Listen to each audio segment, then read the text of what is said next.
Okay, so I just recorded our video of the asana practice for this week, and I made some slides. The unique thing about an online yoga class, which I hope you'll appreciate, is that you'll get a lot more content than you would if you were coming in person, because I would probably not be standing there with a PowerPoint presentation behind me. I would just be demonstrating, and that would be it.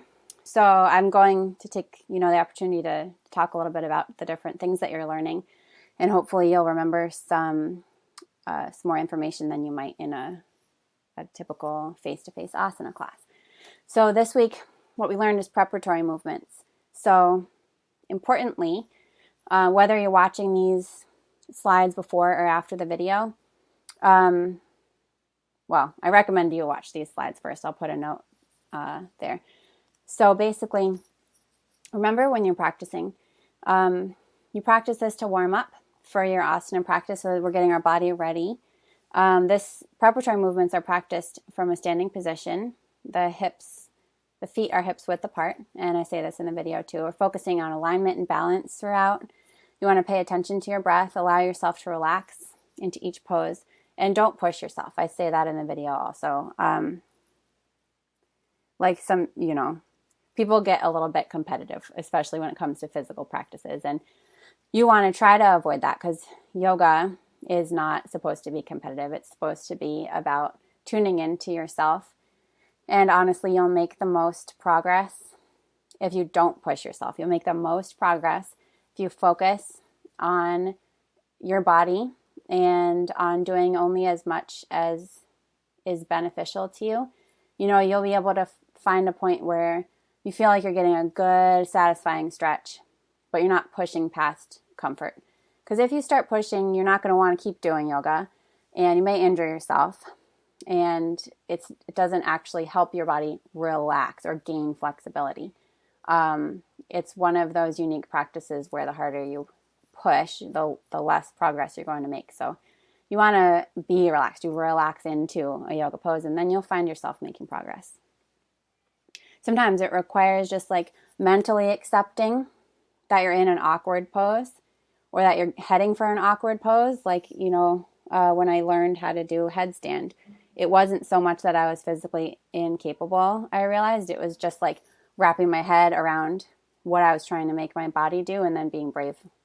So some of these poses you'll find just, it is about connecting your mind with your body. So sometimes if something's hard, like being present and getting your head around it allows your body to do something. That's really a unique thing about yoga.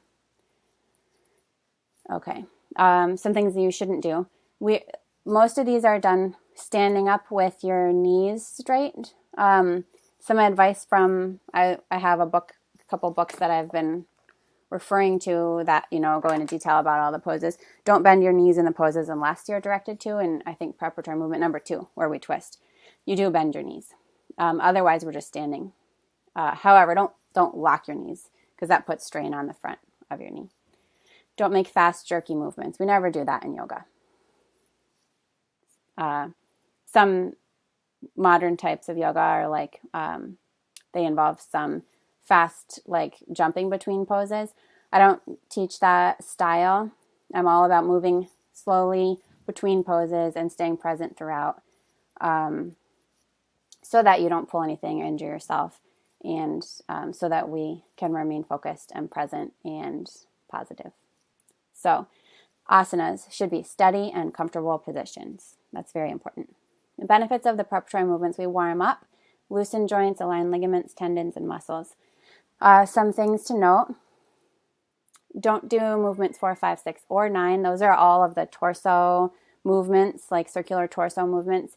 If you have severe spinal problems, recent abdominal surgery, abdominal problems, or if you're pregnant, if you have any of those major things going on, you may just want to tell me, so that you can be in communication with me about what you should and shouldn't be doing. I guess that goes for anybody who knows they have some kind of like physical limitation or health concern. You may want to run, if you would like to run something by me, please feel free to.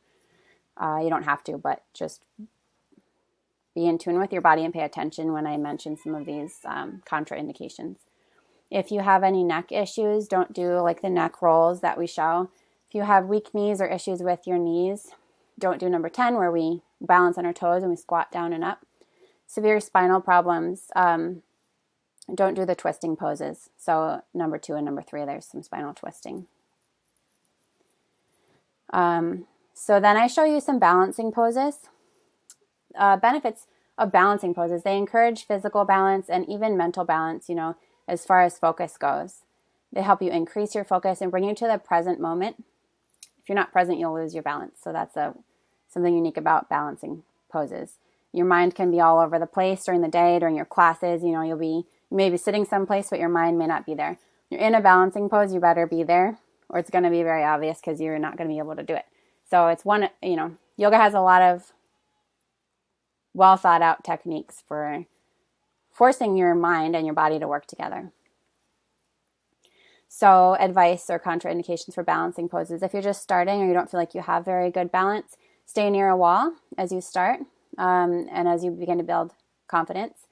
Keeping your eyes open and looking at like a point on the wall or on the floor in front of you helps you to stay balanced. A more advanced version is to begin closing your eyes and using that proprioception, your awareness of your body and what your body's doing to keep your balance. Also, I say in the video, but that big toe on the foot that you're standing on does a lot of the balancing. You'll notice it's doing tiny little movements for you. Focusing on that helps you stay balanced. If you have any pain in your leg or your feet that you're trying to stand on, you can skip these balancing poses. We're not trying to injure anybody or put any strain on any existing injuries. Okay, so follow the video that I'll be posting. I put some readings up from my yoga teacher training from the ashram that I am in communication with and studied at. And each week there's just these brief assignments just to check comprehension. There's some quizzes with some obvious questions on comprehension, and then post a picture or a video of yourself practicing. And please give me a question or a comment on practice. And that's it.